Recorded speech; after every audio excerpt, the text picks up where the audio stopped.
bercerita susah-susah menit. Akhirnya dijawab sama tetangganya, kita pada doang sama Tuhan nanti jawab. Itu biasa begitu. Panjang lebar dia cerita.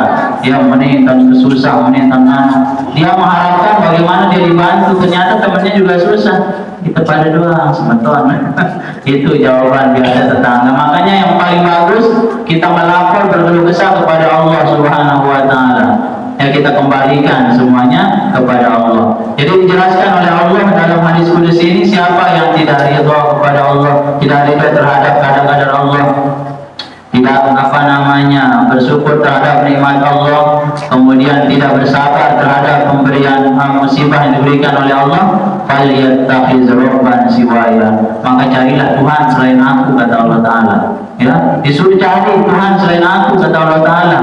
Pintulah Tuhan selain aku. Itulah kira-kira dia seolah-olah oleh Allah Ta'ala.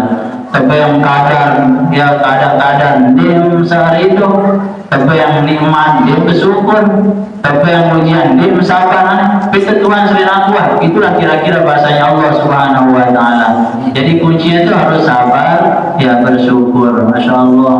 Jadi apapun yang kita dapatkan ya dalam kehidupan ini sebenarnya itu sudah ditetapkan oleh Allah Ta'ala, dan Allah tahu kadar daripada ya hambanya itu. Masing-masing orang punya kadar kemampuan, ya bahkan dijelaskan dalam ya hadis qudsi yang lain, wa min ibadi law aqartuhu la fasada haluhu, kata Allah Ta'ala dalam hadis qudsi, dan daripada sebagian hambaku, law aqartuhu, seandainya saya buat dia jadi orang yang fakir, orang yang miskin, orang yang kurang harta, la fasada haluhu, kata Allah Ta'ala, maka dia akan rusak keadaannya.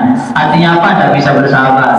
Nah itu. Jadi ada di antara golongan hamba Allah diberikan harta lebih, ya karena ditahu oleh Allah Ta'ala. Yang buat dia itu tahu, ya, oh ini hambaku, kalau saya kasih dia fakir, kurang harta, dia tidak akan bisa bersabar. Di spek manusianya ini, ya, spek kesabarannya dia sedikit ini, ya, sehingga dikasih dia harta. Kalau saya kasih dia miskin, ya rusak dia sudah. Dia tidak bisa bersabar, nanti dia bisa mencuri dan sebagainya. Wa min ibadi law aghnaitu la fasada haluhu, di antara hamba itu seandainya saya buat dia kaya, la fasada haluhu, akan rusak dia kehidupannya. Artinya apa? Tidak bisa dijaga kekayaannya. Oh, kasih sudah dia ini fakir supaya dia bisa bersyukur. Nah begitu. Jadi sudah ditakar oleh Allah Ta'ala. Kalau ini dibuat kaya, nanti jangan sombong ini. Dikasih mobil, lalu sudah megang nih sebuah mobil. Jadi dia itu akan menjadi orang yang sombong, tidak bisa menghormati orang lain. Kasih sudah ini fakir atau Allah Ta'ala. Makanya tak heran terkadang hamba Allah sampai dia nangis minta supaya kaya, tak kaya-kaya.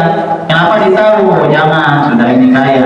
Ya karena ditahu oleh Allah Ta'ala, dia akan menjadi hamba Allah yang tidak bersyukur. Seperti cerita kisahnya sahabat Salabah itu kan, Masya Allah, sudah ditahu oleh Allah Ta'ala dia itu ya lebih cocok jadi orang yang fakir. Salabah, Masya Allah. Ya jadi Salabah itu adalah salah satu sahabat Rasulullah yang tidak pernah meninggalkan sholat berjamaah, yang selalu ibadah di masjid bersama Nabi, sholat berjamaah di belakang Nabi. Ya, Salabah ini saking miskinnya, ceritanya dia hanya punya sehelai pakaian di rumah. Jadi Salabah ini dikisahkan ya dari guru-guru kita dengarkan kisahnya. Jadi tatkala sholat berjamaah, dia itu paling depan. Nanti salam Nabi, langsung dia pulang. Dilihat oleh Nabi, kemana Salabah itu setiap hari. Akhirnya ditanya, wahai Salabah, katanya, ya kalau selesai sholat itu zikir dulu, doa dulu dan sebagainya sampai selesai baru pulang. Apa jawabannya ya Rasulullah, katanya, ya saya itu kalau diam sampai selesai zikir doa, apalagi waktu subuh, katanya, itu nanti waktu subuh sudah berhenti, sudah habis, katanya. Sementara saya di rumah itu ada istri, ya, sementara pakaiannya cuma satu, katanya. Jadi kalau saya di sini sholat, istri saya sedang telanjang di rumah, katanya, saking miskin. Itu sahabat, Masya Allah, itu justru lemari pakaian masih miskin sepada diri. Justru lemari lah pakaian itu nih, kira yang betul-betul bilang tahun, jangan ditemuka dengan bungkus sarung. Ya, Masya Allah, masih depan diri miskin. Itu model-model kita yang kurang bersyukur. Jadi perlu kita mempelajari kehidupan para sahabat yang luar biasa. Ya, akhirnya apa?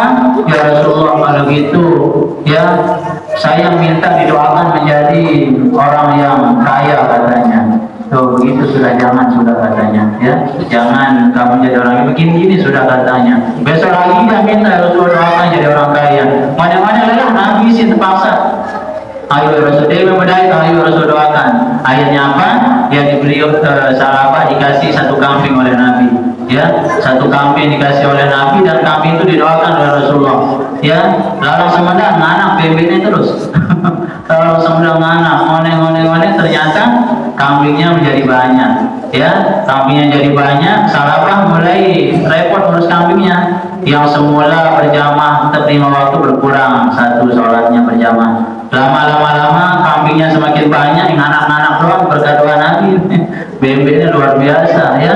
Akhirnya apa? Mengganggu karangan tetangga. Sahabat, ini kambingmu sudah mengganggu. Silahkan di padang yang luas sana, di apa namanya? Di alat sana, di gembala di sana, karena dibawa ke gurun sana yang luas. Akhirnya apa? Sholat berjamaah meninggalan karena jalannya jauh dengan masjid. Datang berjumat lah, begitulah kira-kira. Lama dia berjumat pun tidak datang. Kalau semakin banyak sudah apa namanya? Ya kami heran Rasulullah kemana sahabat ini katanya. Ya kemana dia tidak pernah datang berjamaah lagi katanya. Nabi mencari sahabat. Oh dia sibuk ngurus kambingnya Rasulullah. Wasallam pimpinan sahabat. Kalau gitu ya mintakan zakatnya katanya. Ya diutus sahabat cari sahabat minta zakat kambingnya yang sudah banyak. Akhirnya apa? Ya sahabat Nabi minta zakat kambingnya. Wah ini kambing sudah banyak diminta zakat. Ada yang berumur terus sahabat ini sudah digoda oleh setan. Akhirnya apa? Dicarilah kambing yang paling kurus, betul. Bisa kocet kurus katanya. Itu diserahkan sebagai zakatnya. Ya, akhirnya apa? Dibawakan dari sahabat segera sampai jambang Nabi jadi zakat ini yang keluarkan zakatnya. Itu sudah dulu katanya. Akhirnya sampailah kami itu pada sok kaget. Ya kenapa begini jadinya sahabat ini? Ya, akhirnya apa? Lama karena begitu semakin rusak. Akhirnya apa? Kembalilah dia lama-lama amat banyak kambingnya mati. Kembalilah lagi ke jalan yang benar. Itulah kira-kira perjalanan apa namanya yang memang sudah Allah tentukan. Kalau sudah begitu, itulah yang terbaik. Jadi tatkala nanti kita dikasih orang kaya mungkin bisa seperti sahabat itu, masya Allah. Jadi bagaimana pandai-pandainya seorang hamba itu bersyukur terhadap pemberian Allah Subhanahu wa Ta'ala. Itu sebagai renungan kita dalam menjalani kehidupan.